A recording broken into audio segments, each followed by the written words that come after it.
Ես իմ կյանքի տարիների ընթացքում կարողացա նաև հասկանալ, որ ոչ միայն հեռուստացույց, այլ ցանկացած հայ մարդ իր էության մեջ ունի մի կարևորագույն հատկանիշ, որ կարողանում է զանազանել եւ տարբերակել իրական անիրականից, կեղծը շիտակից։ Հիմա ընտրարշավ է։ Բոլորը ձեզ խոստանալու են, շռայլ խոստումներ են տալու եւ փորձելու են ներկայացնել, թե որքան լավն են իրենք։ Ես խնդրում եմ ձեզ, ծանր ու թեթև արեք, որոշում կայացրեք եւ ձեր որոշման մեջ մնացեք հաստատ։ Մենք վարչապետ Կարեն Կարապետյանի հետ միասին վերջին 5-6 ամիսների ընթացքում քննարկել ենք մեր ամբողջ տնտեսության վիճակը, վերլուծել ենք, ախտորոշել ենք եւ այսօր եկել ենք այն եզրահանգման, որ ոլորտ առ ոլորտ բոլոր խնդիրների լուծումները մենք ունենք։ Մենք գիտենք ինչ ենք անելու, գիտենք ում հետ ենք անելու, ինչպես ենք անելու եւ ինչ գործիքներով։ Ես ուզում եմ ձեզ ներկայացնել մասնավորապես մշակույթի ոլորտում մի քանի կարևորագույն ուղղություններ, որ այս պահին թերևս կհետաքրքրի ձեզ։ Բոլորիս հայտնի է, որ Երևանում եւ մարզերում մշակութային կյանքը խիստ տարբեր է։ Երևանը կարծես վերածվել է մշակութային ագրեսիայի մի կենտրոնի, իսկ մարզերում մշակութային կյանքը իսպառ բացակայում է։ Եթե կա, ապա կա շատ ցածր եւ չնչի տոկոսով։ Այդ իսկ պատճառով մենք ծրագրել ենք այս տարվա ընթացքում, միայն 2017 թվականի ընթացքում 426 մշակութային միջոցառումներ Հայաստանի Հանրապետության տարբեր մարզերում, յուղերում, քաղաքներում, Երևանից դեպի հյուսիս-արևելք, Երևանից դեպի հյուսիս-արևմուտք, Երևանից դեպի հարավ ներառյալ Ստեփանակերտը, Լեռնային Ղարաբաղի Հանրապետությունը։ Այս մշակութային էքսպանսիային մենք ավելացրել ենք նաև 5 շարժական կինոթատրոններով տարվա ընթացքում շուրջ 200 կինոցուցադրումներ։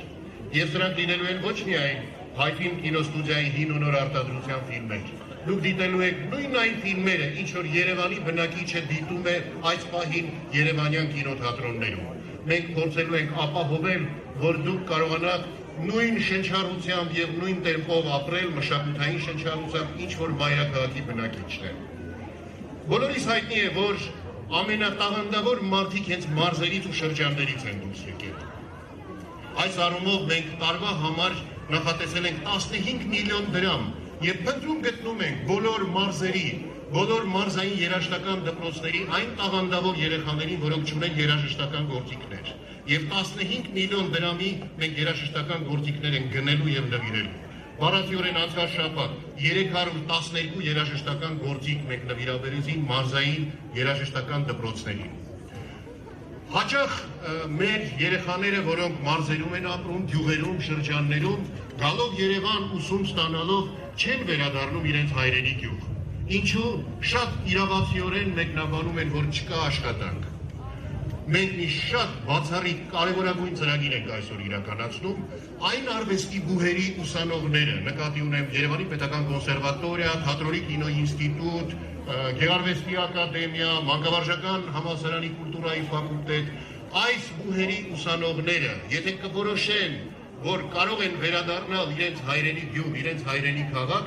եւ կարող են ստեղծել մշակութային միավոր, ապա մենք որպես մշակույթի նախարարություն պատրաստ ենք առնվազն 2 տարի ֆինանսավորել այդ մշակութային միավորը։ Սա կարծում եմ շատ չափազանց կարևոր է, որպեսզի մարզերում, տեղերում մշակութային միավորները, երգչախմբեր, երաժշտախմբեր, պարախմբեր, նկարչության խմբեր զարգանան եւ հասնեն այն որակի, այն մակարդակի, ինչպիսին նրանք կան Երևանում եւ Երևանի մոտ տարածքներում։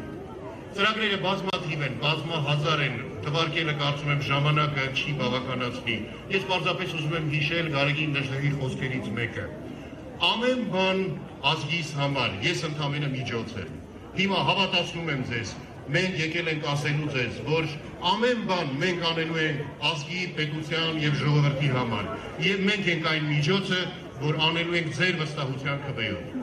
Սիրելի հայրենակիցներ, եւ խոսքիս ավարտին, խնդրում եմ մեկ անգամ եւս ուզում եմ հիշեցնել ձեզ, ապրիլի 2-ին, երբ կանգնած լինենք քվեախցիկի առջև եւ վերջին պահին որոշելու լինենք, խնդրում եմ մեկ անգամ եւս ձեր էության մեջ ներդրված այն կարևորագույն հատկանիշը, որ դուք կարողանում եք զանազանել շիտակն ու ճշմարիտը, իրականն ու անիրականը, մտածեք մեկ անգամ եւս եւ տվեք մեզ այդ վստահության քվեն եւ հավատացած եղեք, որ յուրաքանչյուր տարի մենք ապրելու ենք ել ավելի լավ Հայաստանում։ Հավատացած եղեք, որ ձեր վստահության քվեով եւ մեր նախանշած ծրագրերով մենք շատ արագ կարողանալու ենք կառուցել մեր երազի երկիրը, անվտանգ եւ դեպի առաջ գնացող Հայաստանը։ Շնորհակալություն։